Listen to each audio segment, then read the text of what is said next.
একটা মহাচোরকে দেখাই, হ্যাঁ, তার বেশভূষা দেখলে মনে হবে, তার মুখমণ্ডল দেখলে মনে হবে যে একেবারে পাক্কা সুফি লোক। দেখেন, এই যে দেখছেন, এই লোকের নাম হচ্ছে এক্সিম ব্যাংকের সেই নজরুল। এদের লুটপাটের কাহিনী শুনবেন। নাসা গ্রুপের কর্ণধার নজরুল ইসলাম মজুমদার, এই এক্সিম ব্যাংকেরও চেয়ারম্যান। 615,75,00,000 টাকা ঋণ নিয়ে বিভিন্ন কৌশলে আত্মসাতের অভিযোগে ব্যাংকটির সাবেক চেয়ারম্যান এবং নাসা গ্রুপের কর্ণধার নজরুল ইসলাম মজুমদার সহ 30 জনের বিরুদ্ধে মামলা করেছে দুর্নীতি দমন কমিশন। আজকে শুনছিলাম যে 90,000 কোটি টাকা নাকি লুটপাট করে পাচার করে দিছে শেখ হাসিনা। ব্যাংকগুলি নাকি শেষ।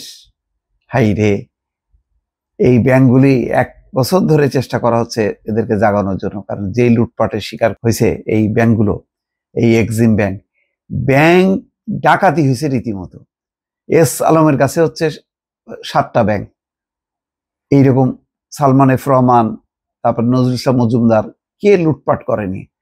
আর এই আজকে ব্যাংকগুলির দুরবস্থার কথা শেখ হাসিনা বলে। মানে কি বলবো আর কি, মানে ভাই 2, 4, 5 বছর পরে গেলেও না মানুষ কিছুটা ভুলে যাবে, তখন বললে বানাইতো। এটা কেবল জলজান্ত ঘটনা, সেগুলি তারপরেও মিথ্যা কথা বলে যাচ্ছে। যাই হোক, এখানে দেখেন এই নজরুল ইসলাম মজুমদার, ওর বক্তৃতাগুলি শোনেন ইউটিউবে। মানে দলীয় ক্যাডাররা যেভাবে বক্তৃতা দেয়, দলীয় নেতারা যেভাবে দেয়, তার মতন করে সব বক্তৃতা। সিন্ডিকেট ছিল, এইটার নেতৃত্ব দিত সে। এক্সিম ব্যাংক থেকে 615,75,00,000 টাকা ঋণ নিয়ে বিভিন্ন কৌশলে আত্মসাতের অভিযোগে ব্যাংকটির সাবেক চেয়ারম্যান এবং নাসা গ্রুপের কর্ণধার নজরুল ইসলাম মজুমদার সহ 30 জনের বিরুদ্ধে মামলা করেছে দুর্নীতি দমন কমিশন। বুধবার দুদকের উপপরিচালক মোহাম্মদ আল আমিন বাদী হয়ে সংস্থাটির সমন্বিত জেলা কার্যালয় ঢাকা 1-এ বাদী হয়ে মামলাটি দায়ের করেন। মামলায় নজরুল ইসলাম মজুমদারের 2 সন্তানকেও আসামি করা হয়েছে। মামলার এজাহারে বলা হয়, আসামিরা ফ্লামিঙ্গো এন্টারপ্রাইজ নামে অস্তিত্বহীন প্রতিষ্ঠানের বাস্তব যাচাই বাছাই না করে, পরিদর্শন না করে, কোনো সহায়ক জামানত ছাড়াই ঋণ বিতরণ করেন। আসামি মোহাম্মদ নজরুল ইসলাম মজুমদারের পক্ষে বিভিন্ন ব্যক্তির নামে পে অর্ডার করার বিষয়টি এক্সিম ব্যাংকের কর্মকর্তারা জানা সত্ত্বেও নিজেরা লাভবান হয়ে অসৎ উদ্দেশ্যে জালিয়াতির মাধ্যমে ঋণ মঞ্জুরি পত্রের শর্ত সুস্পষ্টভাবে লঙ্ঘন করে এক্সিম ব্যাংক পিএলসি ও শরিয়া অনুসরণ না করে পারস্পরিক যোগসাজশে ক্ষমতার অপব্যবহারের মাধ্যমে অপরাধমূলক আচরণ এবং বিশ্বাসভঙ্গ করে অবৈধভাবে ঋণ প্রদান করে 615,75,50,00,000 টাকা আত্মসাৎ করেছেন। এক্সিম ব্যাংকের সাবেক চেয়ারম্যানের 2 সন্তান ছাড়াও ব্যাংকটির একাধিক শীর্ষ কর্মকর্তাকে আসামি করা হয়েছে।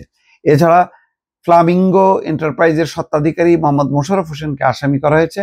নাসা বেসিক্স লিমিটেডের সাবেক এমডি ওয়ালিদ বিন ইসলাম, মিসেস অনিকা ইসলাম ও আসামি, তারা নজরুল ইসলামের সন্তান।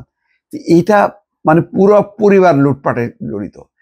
পুরো হাসিনার যে মাফিয়া, যেই গ্রুপটা, ব্যবসায়িক গ্রুপ, যেটা মাফিয়া ব্যবসায়িক গ্রুপটা, তার অন্যতম হচ্ছে এই নজরুল ইসলাম মজুমদার, যার মানে অফিসিয়াল হিসাব হচ্ছে 615 কোটি টাকা আত্মসাৎ। এই যে টাকা লুটপাট আত্মসাৎ, এটা নজরুল ইসলাম মজুমদার একা করছে? ভাগ পায় নেই শেখ হাসিনার পরিবার, শেখ হাসিনার কেউ? প্রশ্ন রাখলাম, উত্তর আপনারা দেবেন। ভালো থাকবেন, আল্লাহ হাফেজ।